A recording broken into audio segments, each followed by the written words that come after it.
Ei, gente, boa noite. Estou numa felicidade aqui tão grande de estar com essas pessoas tão bacanas aqui comigo, né? Doutora Virgínia Werneck, doutor Jairo Bauer, né? Numa semana tão importante, gente, que é essa semana de prevenção da gravidez na adolescência. Só para fazer um históricozinho, essa semana da prevenção da gravidez na adolescência, gente, foi criada em 2019.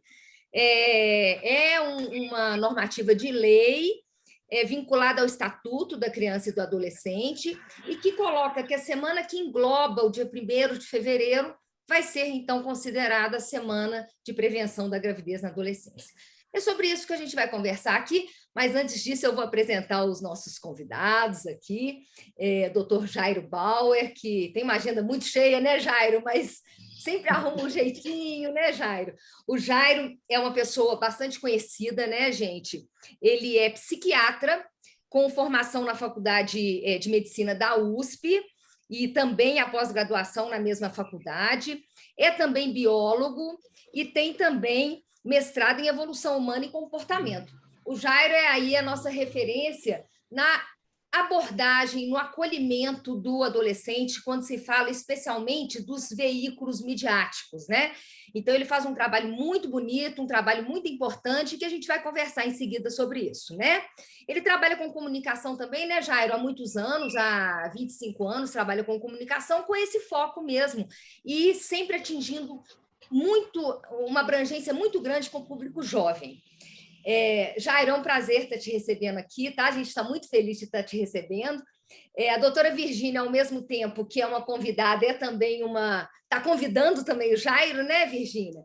A Virgínia, ela é ginecologista da infância e adolescência, muito conceituada aqui em Minas e no país todo, na realidade, né? A Virgínia, ela tem pós-graduação em ginecologia da infância e adolescência na Inglaterra e é fellow pela Federação Internacional de Ginecologia da Infância e da Adolescência.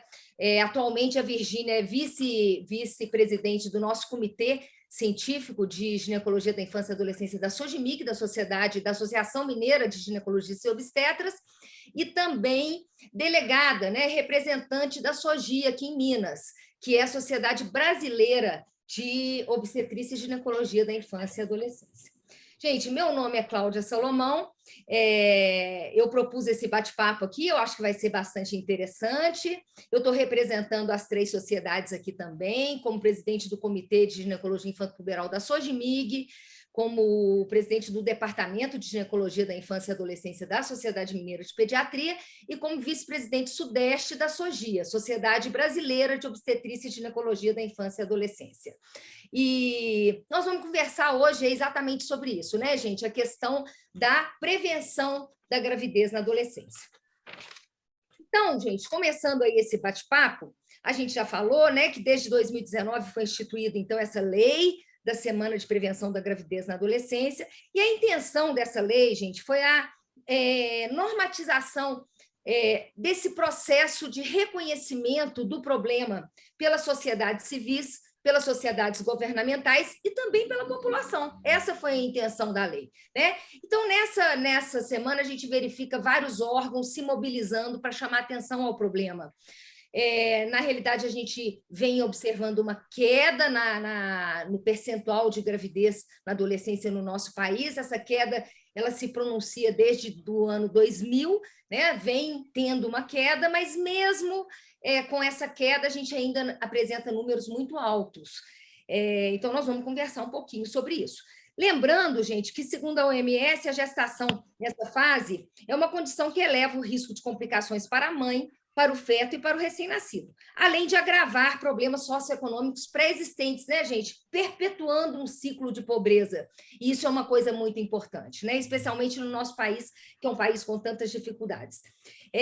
Falando um pouquinho de dados, segundo os dados do nosso Ministério da Saúde no ano de 2019, gente, eu vou me ater aqui a dados de 2019, que são os dados oficiais. Eu sou muito, assim, preocupada com essa questão de passar dados, sabe? É uma coisa que me preocupa muito, no sentido de legitimar aquele dado que a gente está passando. A gente tem dados provisórios do ano de 2020, mas eu vou passar os de 2019, que são dados já oficiais do nosso Ministério. A gente observou 419.252 partos de mães adolescentes, correspondendo, então, a 14,7% do total de nascimentos do ano de 2019. Fazendo, então, uma retrospectiva desde 2000, houve uma queda, então, de 37,2%. É uma queda importante, né, gente? Mas, apesar de bastante significativa, ainda não é satisfatória, a nosso ver. Então, a gente pode citar que 23,4% dos partos nacionais em 2000 eram de adolescentes e em 2019, 14,7%. Jairo, você que lida com esse universo de pacientes adolescentes, né, esse universo imenso de pacientes adolescentes, milhares de adolescentes através do seu Instagram, né, milhões de adolescentes através do TikTok, né, de uma forma muito interativa, midiática, fluida, com acolhimento informativo, então, dessa população. Você acredita que essa queda ela ocorreu só pela assistência governamental, de saúde, ou você acha que teve mais coisas que envolveram isso daí? O próprio comportamento do adolescente, será que ele está mais ligado, Jairo? O que você acha? Oi, Cláudia. Oi, Virgínia. Muito legal estar aqui com vocês. Virgínia, é a primeira vez que a gente faz um trabalho junto, mas a Cláudia, a gente tem sido parceiro pandêmico, a gente tem feito trabalhos quase que regulares, né, de trabalho com ginecologistas do Brasil todo. Muito legal estar com a Cláudia de novo, nas nossas férias, por enquanto, né, Cláudia? Mas muito bom estar aqui falando de um assunto que é tão importante, né, que é essa questão da gestação na adolescência. E eu acho que a gente tem uma queda, né, importante mesmo, como você trouxe os números aí, né, nessas últimas décadas, né, aqui no Brasil, mas ainda números muito altos, né, estão muito longe do que a gente gostaria, né. Em parte, eu acho que esse sucesso ou essa queda se deve, né, a ações do Ministério da Saúde, né, numa tentativa de melhorar o atendimento para essa população. Mas eu acho que também a gente começa a assistir uma mudança de postura, Cláudia. Eu acho que é uma questão do adolescente começar a enxergar um pouco melhor, né, o cuidado, a gestão com o seu corpo e com o seu futuro, né? Que é uma coisa bastante interessante, né? A gente percebe, né? Queria só citar um exemplo, fugindo um pouquinho do Brasil, né? No começo do século XXI, o Reino Unido tinha uma das piores taxas de gestação na adolescência do continente europeu. Cerca de 40 em cada 1.000 adolescentes engravidavam, né? E 10 anos depois, a taxa caiu pela metade, 50% de redução em 10 anos, né? Isso fez tudo, né, fazia parte de uma estratégia do governo inglês que chamava 10 anos para reduzir a gravidez na adolescência. E aí, assim, a gente tinha uma melhora substancial, né, na qualidade dos programas de educação nas escolas, que é um assunto que a gente tem que falar daqui a pouco, uma distribuição farta e facilitada de métodos contraceptivos, incluindo aí a pílula do dia seguinte, né, e um lento e gradual processo de mudança de postura das garotas em relação a maternidade precoce, né? Mediado basicamente por um desejo delas de estar mais tempo estudando e de investir mais na construção do seu projeto pessoal e profissional, né? Então, eu acho que essas questões, né, quando a gente volta a falar de gestação na adolescência no Brasil, e a gente tem uma dimensão importante, né? A gente ainda continua a ter um recorte social muito significativo, né, Cláudia? Eu costumo dizer que em São Paulo, né, se a gente está aqui nos bairros mais centrais de São Paulo, Pinheiros, mesmo a região central, né, você tem taxas de gestação na adolescência comparáveis às taxas europeias, né? E aí você atravessa o Rio, que não dá 10 quilômetros, você vai para os bairros mais periféricos, essa taxa é muitas vezes comparável à taxa de gestação de países da África subsaariana, assim, são muito altos, né? Então, assim, como que esse recorte social, né, que faz com que dificulta o acesso dessa menina aos serviços de saúde, faz com que essa menina muitas vezes tenha projeto de vida muito mais curto, né? Assim, ela investe menos no futuro, ela investe mais no imediato, tem menos chance de estudar, menos chance de ficar na escola, e a gestação da adolescência, como você mesmo disse, ela perpetua esse ciclo de afastamento da menina da escola, da formação, do futuro profissional dela. Então, eu acho que a gente vem assistindo uma mudança de postura assim, e essa mudança de postura, para mim, está muito mais ligada a como eles se comunicam pelas redes sociais, essa comunicação muito mais horizontal que eles têm entre eles pela rede social, do que por uma mudança estrutural muito importante, por exemplo, da educação, né? O que a gente viu nesses últimos anos foi a piora dos programas de educação sexual na grande maioria das escolas e redes públicas do Brasil. Então, tem diminuído, acho que parte por conta de ações do Ministério da Saúde, né? E tem diminuído porque acho que melhorou a comunicação entre eles. Eles conversam melhor, eles procuram mais informação, eles têm aí, né, a internet a seu dispor, eles estão o tempo inteiro conectados, e acho que isso foi definidor nessa mudança, Cláudia. Então a gente pode dizer, né, Virgínia, eu queria ter sua opinião também, eles são muito donos do processo, né, gente? Isso é bom. Isso, a gente fala tanto em autonomia com o adolescente, eles são muito donos do seu processo e eles estão eu acho que se capacitando para cada vez serem mais donos desse processo. O que você acha, Virgínia? Eu acho que o Jair colocou muito bem a questão da informação, né? Eu acho que hoje eles são muito melhor informados do que há 10, 15 anos. Eu acho, sem dúvida alguma, a internet entrou como um fator que, se por um lado traz uma série de coisas que não são tão legais, ele democratizou, a internet democratizou muito a informação. Então, uma pessoa é capaz de obter informação sobre o que ela quiser. Hoje eu noto isso, as meninas dominam muito mais conceitos do que dominavam na mesma idade há 10, 15 anos.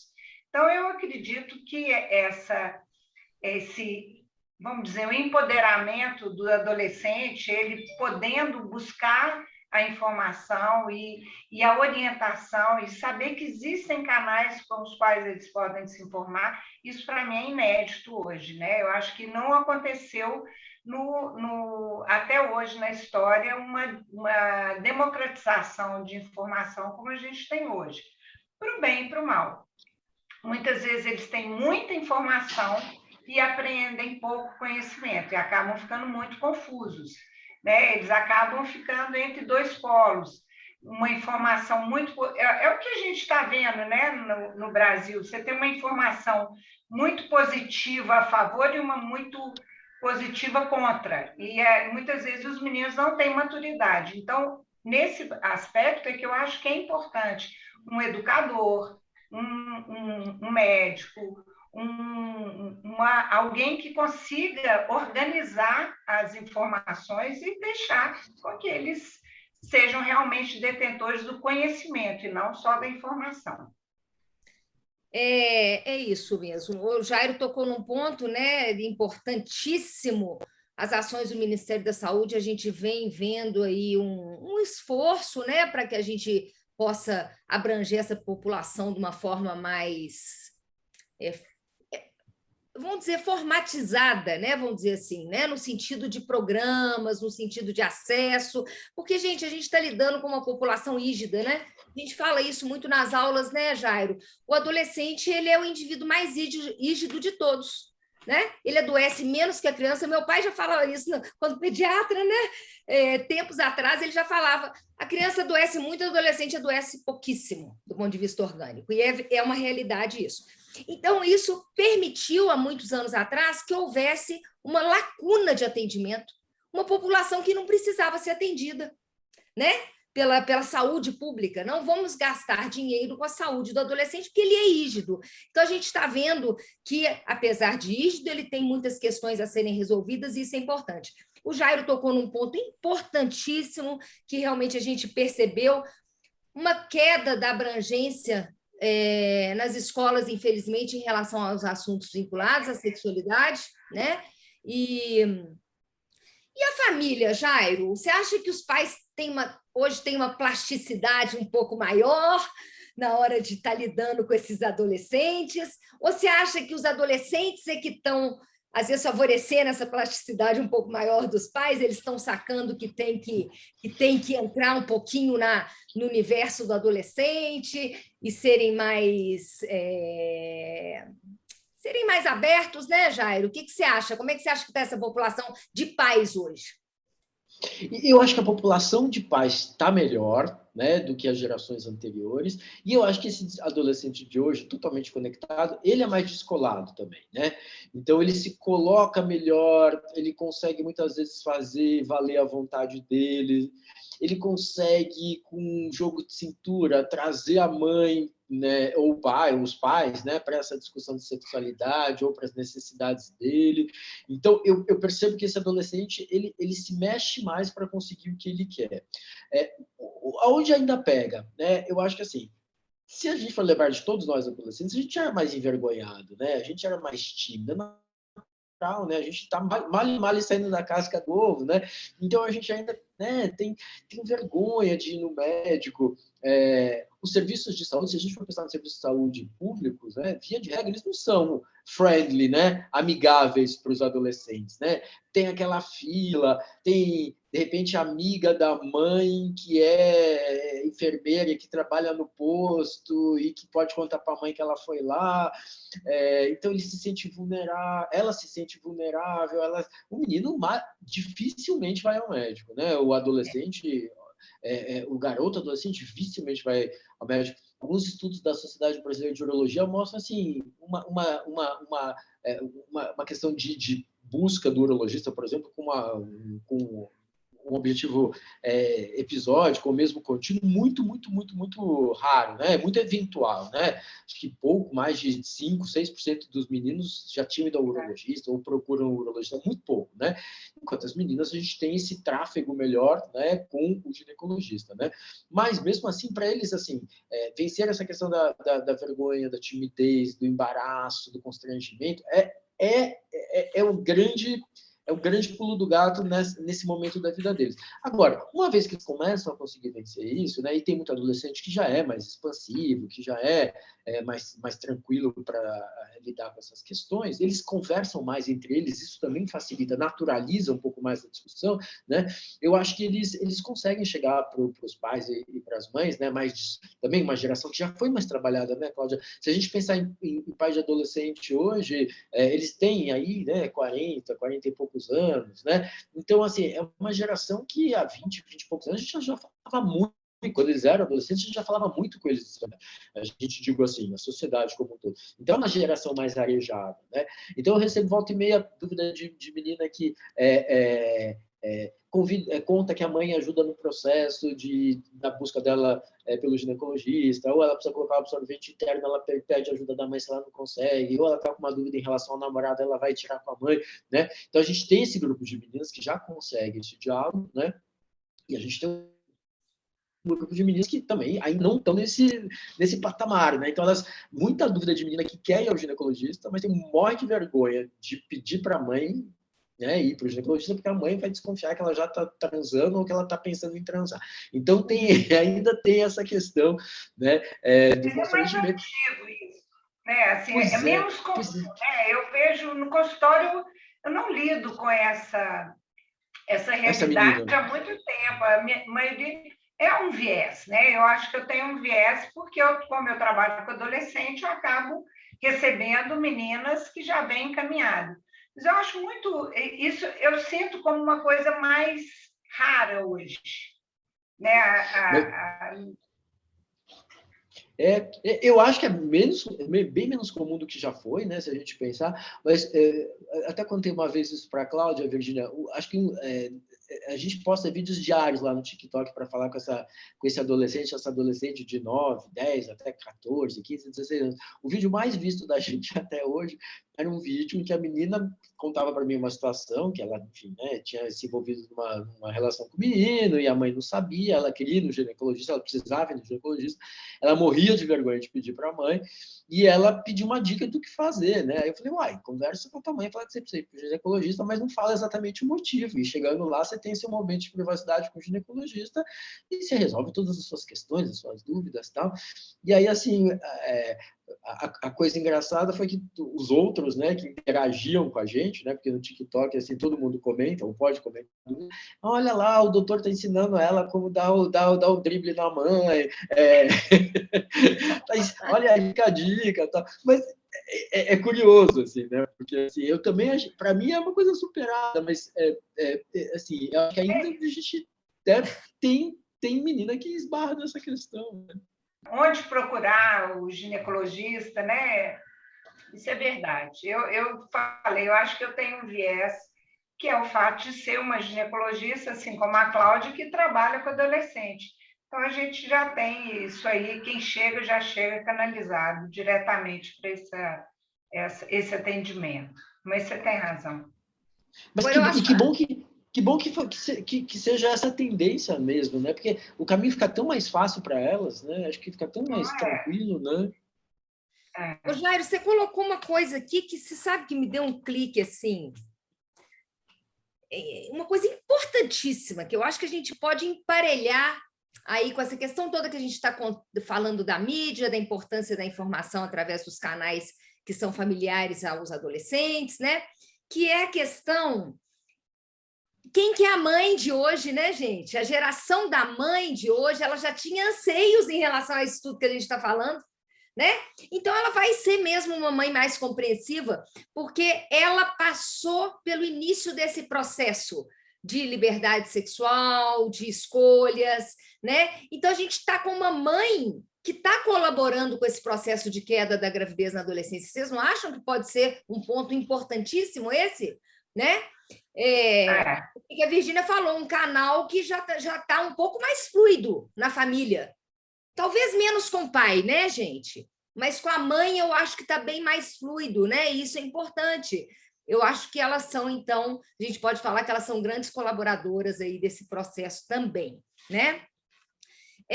Jairo, então eu acho que a gente está chegando a uma conclusão aqui, talvez que acompanhar as tendências dos meninos e das meninas, inserir o menino também, né, na hora que ele está participando dessa mídia com você, é uma maneira desse menino, né, desse adolescente masculino que não vai ao médico porque ele não adoece a princípio, né, é uma maneira dele ser inserido num contexto informativo que é familiar a ele e que a companheira está também, né?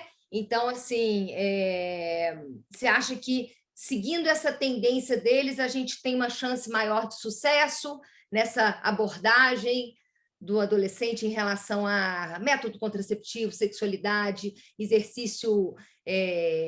um exercício satisfatório da sexualidade, né? O que você acha? Eu super acho, super concordo com você.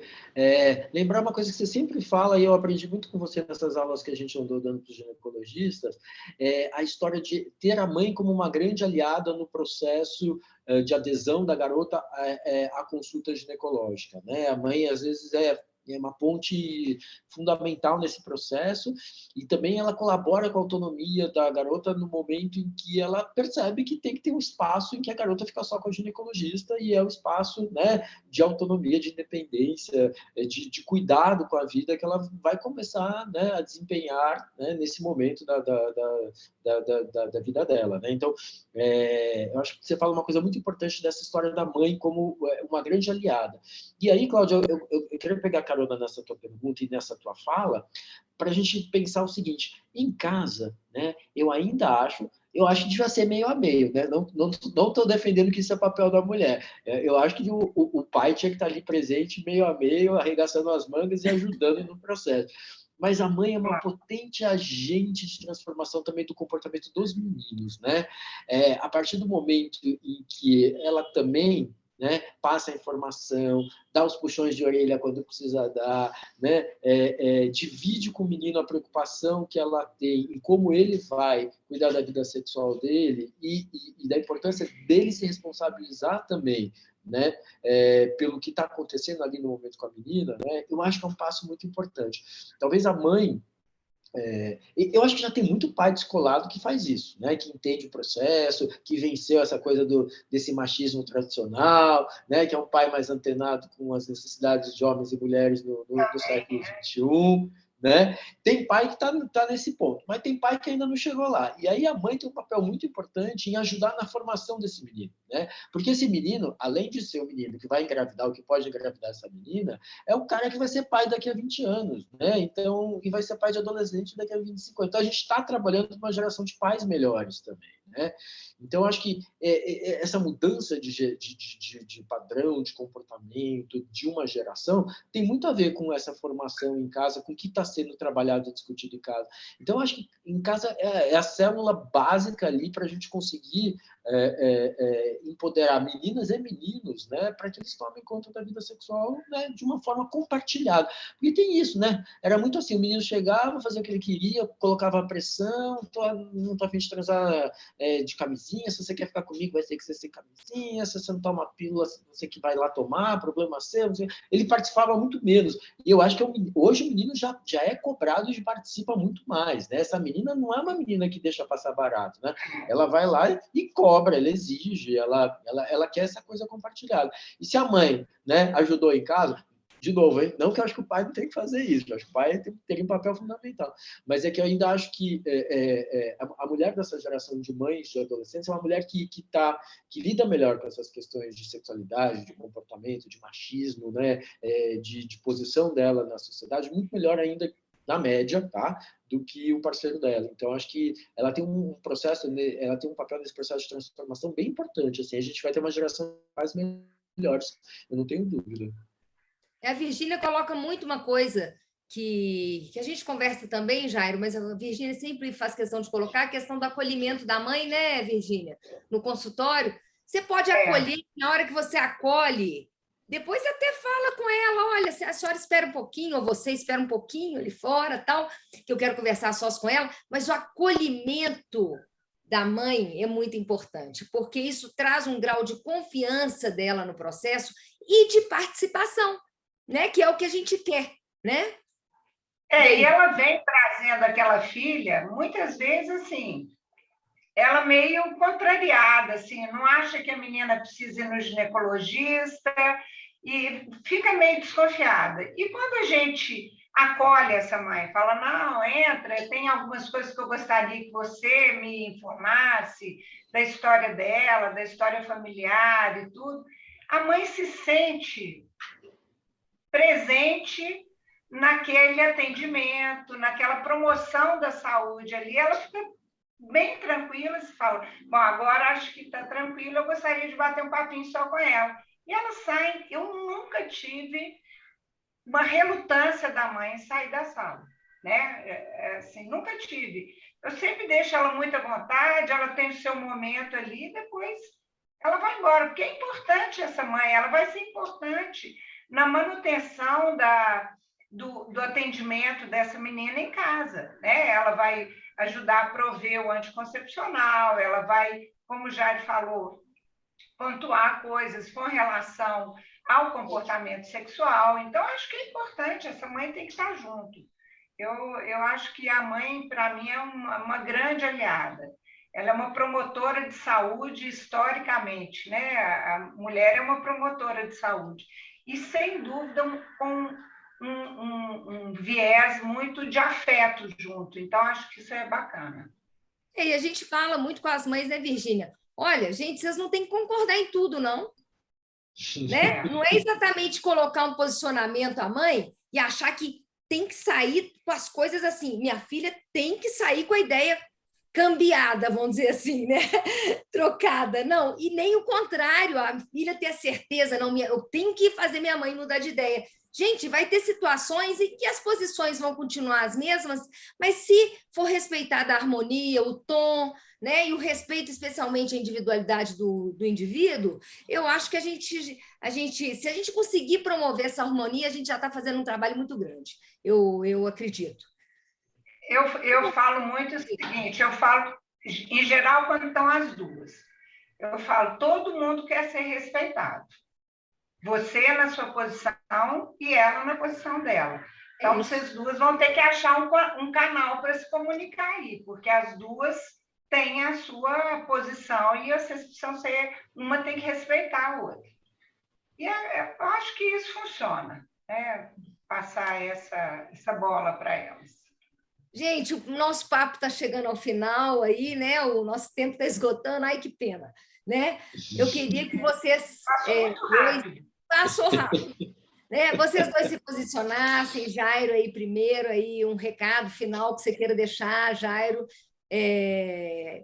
sobre tudo isso que a gente conversou, né, Jairo? Eu acho um tema super importante, eu acho que a gente vai continuar a trabalhar nele por muito tempo, né? A gente tem questões, de novo, questões sociais muito importantes no país, né? Que eu acho que, à medida que a gente consiga uma melhora do cenário econômico, do cenário social no país, a gente tende também a ter uma melhora dessa questão das taxas de gestação na adolescência, né?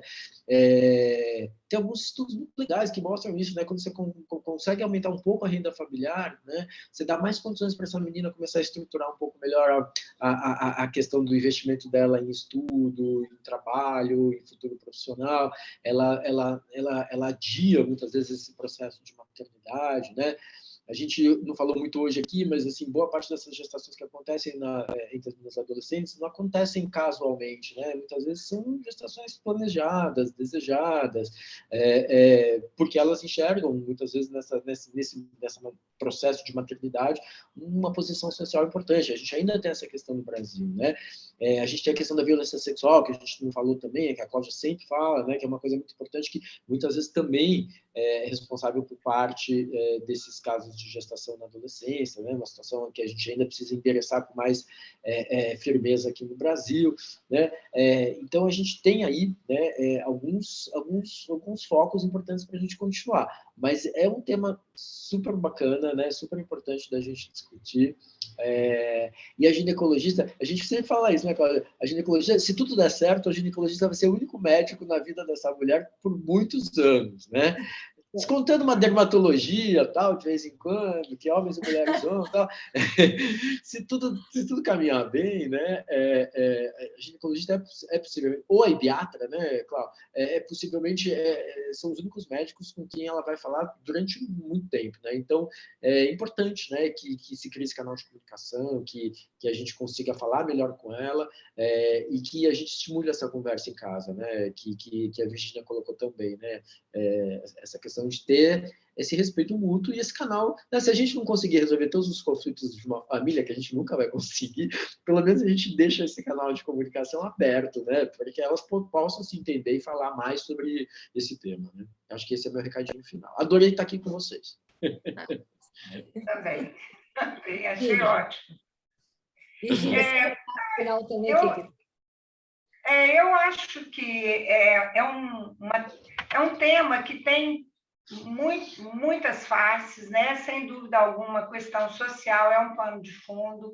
A gente sabe quando você dá educação, você abre portas, você abre perspectivas, e quem tem perspectiva dificilmente vai deixar que as coisas aconteçam. É claro que a gente nunca vai conseguir zerar, né? A adolescente, ela é impetuosa, muitas vezes esse controle não vai existir e vão acontecer. Mas, no geral, quem tem uma perspectiva, quem tem um projeto de vida, quem enxerga um futuro, dificilmente vai deixar de se cuidar nesse aspecto. Mas eu vejo com bons olhos que as coisas vão mudando. Eu acho que a gente tem que valorizar, sim, os ganhos, né? Eles são importantes. A queda dos números de gestação na adolescência, de alguma forma, nos dá um alento, uma perspectiva de que talvez a gente esteja num caminho que vai acabar dando certo, né? Então, eu gostei desse olhar um pouco mais positivo sobre a questão do que só falar do negativo, que a gente sabe que é dos impactos da gravidez da adolescência para a menina, para a família, para a sociedade como um todo, e por isso nós todos temos que abraçar esse tema e tentar mudar o que for possível, né? Muito bem, gente. Agradeço a vocês dois muito. Eu acho que trabalhar com adolescente é uma oportunidade ímpar, né, gente? O Jairo sabe aí, a Virginia também me conhece tanto, que você sai do atendimento do adolescente, você cresce, né? Porque você percebe que você fez diferença nesse processo e você percebe que a adolescente se entrega, que a adolescente deseja estar ali com você. Isso é muito importante, né, gente? Eu acho que eu e a Virginia, Jairo, a gente faz um trabalho hercúleo aqui em Minas, que há muitos anos, né, Virgínia, de uma jornada, eu já até contei para o Jairo isso, uma jornada bienal aí de adolescência e ginecologia da infância e adolescência, para tentar preencher um pouquinho essa lacuna que a gente sabe que existe na formação, né, da pós-graduação dos médicos, né, em relação ao atendimento de adolescente. Porque, gente, a população infanto-puberal do nosso país corresponde a 25% praticamente da nossa população, né? 24% da nossa população. Então, é um mundo de pessoas aí que a gente tem esse compromisso, né? Eu agradeço muito a você, foi um papo muito gostoso, muito importante também, né?